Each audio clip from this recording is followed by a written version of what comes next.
Welcome to the Onyx Path News, where weekly I, Matthew Dawkins, deliver to you the updates on everything Onyx Path Publishing has been releasing.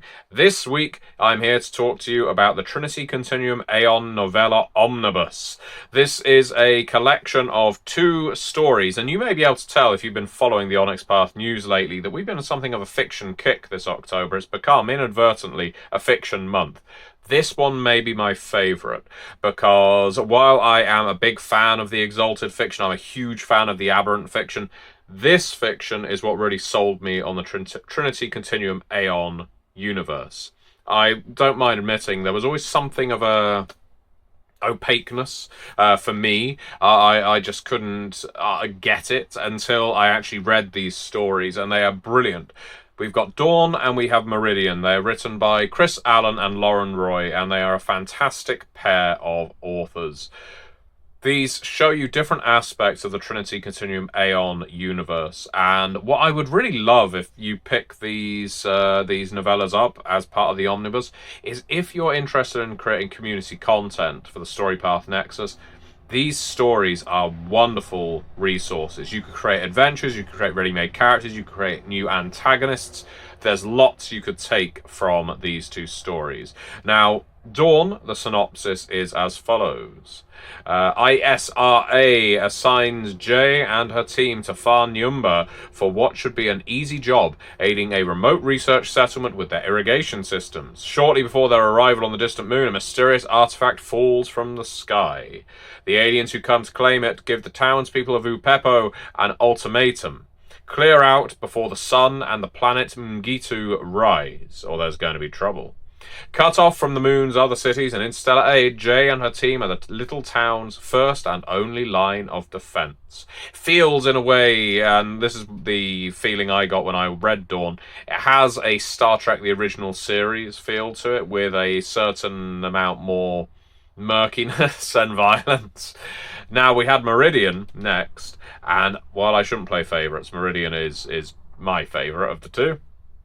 A moment of brilliant, awful light. A landscape scoured and remade. An entire nation simply gone. La Blessure is the graveyard of millions. A wasteland of quantum flux and devastation born from the impact of the Esperanza space station.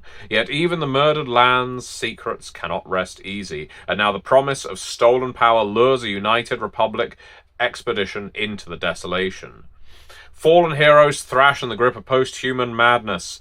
Dueling oracles fight an invisible war of shifting possibilities.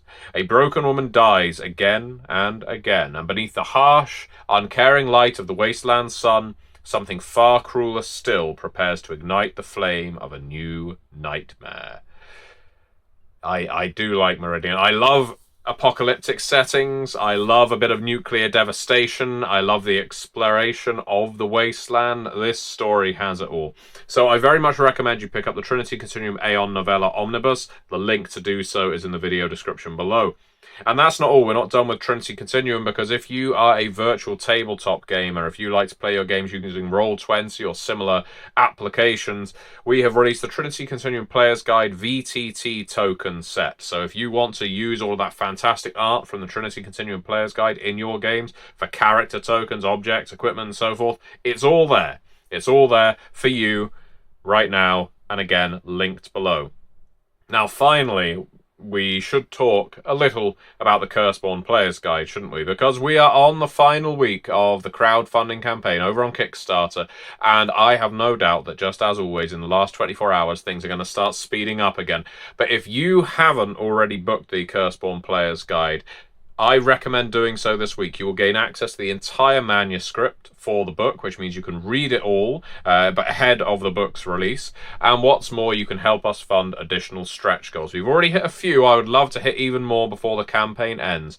I've spoken at length about the Curseborne Player's Guide already, so I'm not going to do it again in this video, other than to say, if you want playable options, if you want new powers, if you want new edges, if you want new ways of getting into Curseborne and reasons for crews to come together, objectives for them to follow, plots for them to start with, the Curseborne Player's Guide is a brilliant place to go. So thank you very much for watching. Do pick up one or more of these products, and I will see you next time.